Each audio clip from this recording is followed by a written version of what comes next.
So even though the Insta360 X4 is not marketed by Insta360 as a camera that excels in low light, you can still get some really great footage in low lighting with the right settings. And what I've found when experimenting with the X4 is I find that this actually gets a little bit better footage than the X3 in low lighting. But it is important to have the right settings, because if you don't have the right settings, you're going to get footage that's unusable or footage that just doesn't look good. So in today's video, I'm going to give you a quick run through of the settings that I find work best in low lighting. And these are settings that you don't have to have a gimbal for.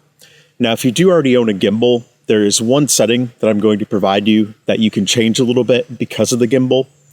But otherwise, if you don't own a gimbal, these settings will work with the Insta360 X4 without needing a gimbal. So let's talk about those settings. Before we get into the specific low light settings, a few things to check on the main menu that will affect how your footage looks.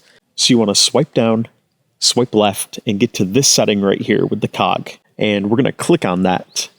And what you want to do is you want to go down here and you want to click on image settings. For the video encoding, make sure it's set to H.265. That's important to get the highest quality footage. For bitrate, make sure it's set to high. And then for video sharpness, make sure that's set to low. I find these settings will give the best results in low lighting. So something you'll notice if you're ever going into low light, and what you'll notice right now, because I have the lens covered, is this little setting right here, which gives you a low light shooting tip. And it recommends when lighting conditions are dim, 5.7K will produce a brighter image. Now, I want to mention right up front, I have tried switching to 5.7K using the settings I'm going to recommend, and I didn't necessarily find any type of improvement there. I found it still looked equally as good in 8K. So in this case, I recommend you can experiment a little bit, see what you think, but I found that the settings I'm going to provide for 8K also look great. So first thing you want to do is down here at the bottom, you want to set the resolution and frame rate to 8K 30.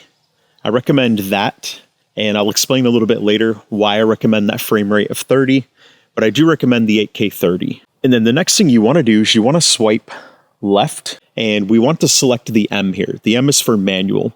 Having that manual exposure is going to be really important when filming in low light, because we need to prevent the shutter speed from getting too slow. A shutter speed that's too slow will create jitter and ghosting in your footage, and that's not going to look good. And that's because EIS, which is electronic image stabilization, also called flow state on here, it needs a certain shutter speed in order to function properly.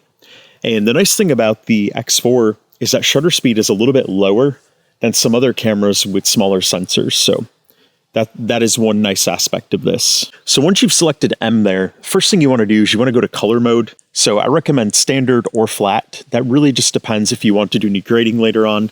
I like to do a little bit of grading for that, so I'm going to select flat. But if you don't want to do any color grading, just select standard. For the shutter speed right here, what I have found is 1/120 works nicely with a frames per second of 30. That is a fast enough shutter speed. I don't find any jitter or ghosting in my footage, so I like using the 1/120. If you do own a gimbal, then I recommend setting this to 1/60. 1/60 is going to give you that 180-degree shutter angle. It is going to have that nice cinematic motion blur. If you don't have a mechanical gimbal, and I didn't use one for any of this footage, just keep it at 1/120.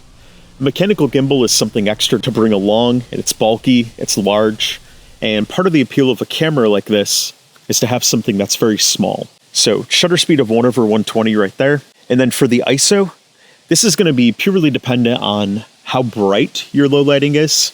So if you're in an urban area with lots of lighting, you may be able to do an ISO of 100 or 200 and find you like the exposure. If it is a little bit darker in the low lighting, you're probably going to need to use something like 400. And if it's quite low lighting, you're probably going to need to use all the way up to 800. Now, I don't recommend going over 800 for the ISO, because there are two things that I notice. A, it either gets really noisy and grainy in your footage, like if you're up at 1600, there can be a lot of noise, or when you're up in these higher ISOs, there is a certain denoising effect that takes place inside the X4, which is great. It does help eliminate some of that noise, but the footage can look extra smooth, and you can be losing out on a lot of detail, especially if you're going along like a brick wall, a stone street, anything like that where there's a lot of detail in the low light. You're going to miss out on that if the ISO is too high and there's a lot of denoising taking effect. And something I noticed with that denoising is anything above ISO 400 that really starts to kick in.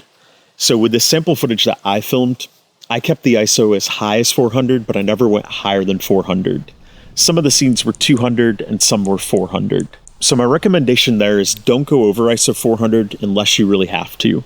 It's going to give you the best looking footage if it's ISO 400 or below. And the final setting here is white balance.